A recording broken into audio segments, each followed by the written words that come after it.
all these highs resting above here. You can see we have a bunch of highs lined up.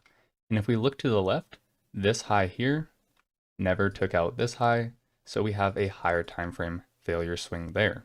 And if you look down here, we just took out these equal lows into this gap. So if we're going to change the state of delivery, I'd like to see price go from this low to take out these failure swings. So let's see what happens. And there we go. So you can see price swept this low over here, making high resistance liquidity, and then we trade to these failure swings. You can see we do take out this high here, but we end up leaving equal highs from this previous high, and then we retrace to get another expansion. So here we are in the second example, and if you take a look at the last 3 days of price action here, what do you notice? Well, if you notice, we have all these lows or previous day's lows, which have not been taken out. So you can see that that is low resistance liquidity on a lower time frame as they are making failure swings. If we look at the high end of this, what do we see? Well, we see that this second day here took out this first day's high. Let's drop down to the hourly chart to see what this looks like. So down here on the hourly chart, you can see we actually have another low resting right here. But what do you see? Well, we took out this side of the range, creating high resistance liquidity, and we have failure swings resting below. So let's see what happens. And there we go. We retrace into the range before dropping and taking out all this low resistance liquidity. So a lot of times what I like to do on the daily chart is just see where do we have failure swings and where do we have high resistance liquidity, and that can add to my bias. So let's take a look at NQ daily chart here to see what we have. Well, we are trading within a range, and if you see, we have a high and a low, and then we have a failure swing. So let's see what happens. So here you can see we take out this low, so that has the possibility of becoming high resistance liquidity. But as we play this ahead one more day, you can see now we get the sweep and the closure back inside the range. So here is our high resistance liquidity.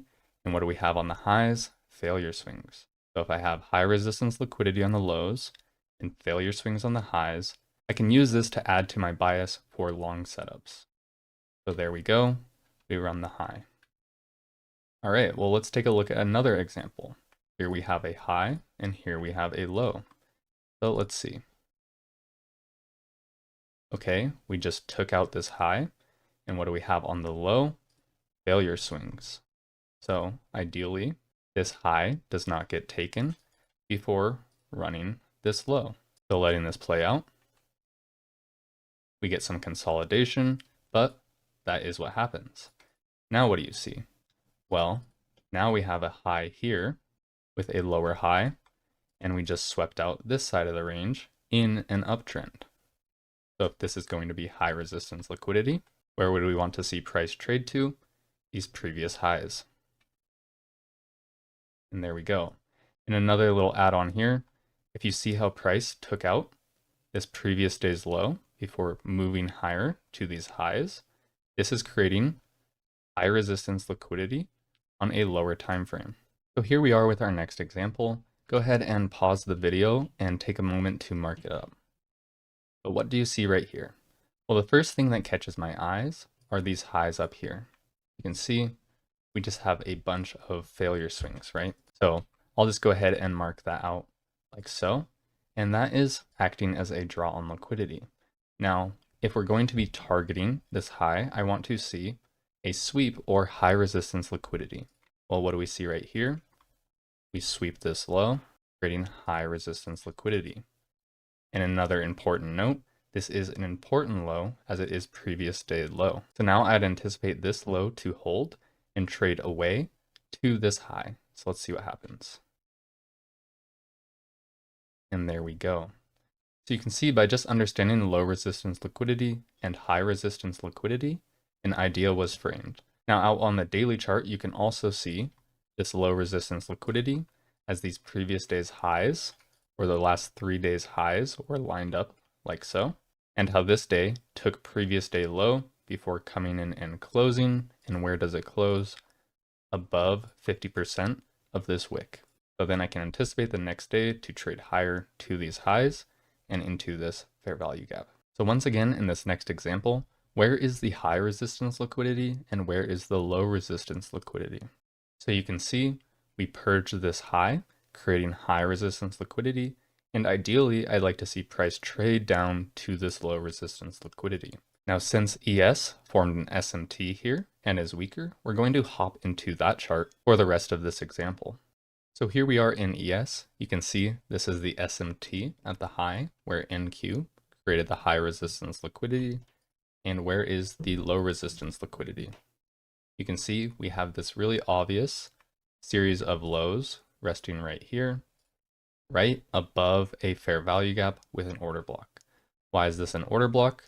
Well, it reached into an important level, then price closed above, creating an order block. You can see we have low resistance liquidity right above an order block. So let's see what happens.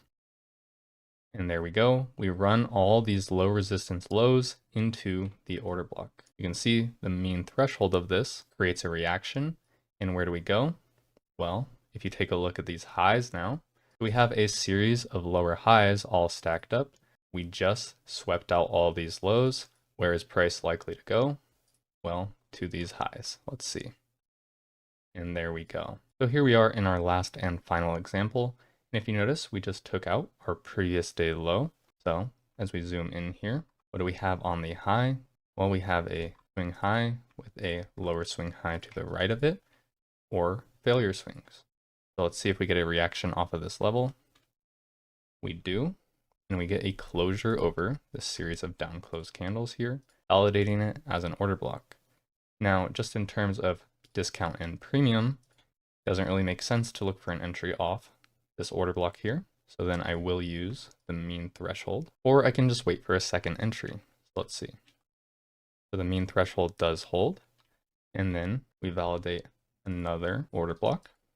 So marking out the mean threshold of that as well. Let's see. Here we create a low. I could look for that. So if you notice, we swept out this low here. What else do we have resting? Well, we have failure swings here. So this looks pretty much just like the diagram from the PDF. But what do we have here? Well, the down close candle into the important level, or sweeping right here. Once I get a close above that, validates it as an order block. And so there we get an order block formation. I'd look to take my entry right here, my stop on the high resistance liquidity, and then looking to take off at the highs. So let's see how this works out. And there we go. We get a run higher to the take profit. So just a little thing with order blocks here. You can see once we close over the series of down close candles here, mean threshold is respected. Here we close over, creating this propulsion block, which the mean threshold is continuously respected. But why would I not expect this low to hold, or wouldn't really trust it and want my invalidation here unless I get a sweep creating high resistance liquidity? Well, price never came and closed over this level, right? So I'm not using that as a valid low for invalidation. Once we sweep it, then we form another order block off of this propulsion block, and the mean threshold of that should be respected, which it is, and then it continues higher. Now, I hope you found this video helpful. If you did, please consider liking and subscribing, and I'll see you guys next time. Have a good one.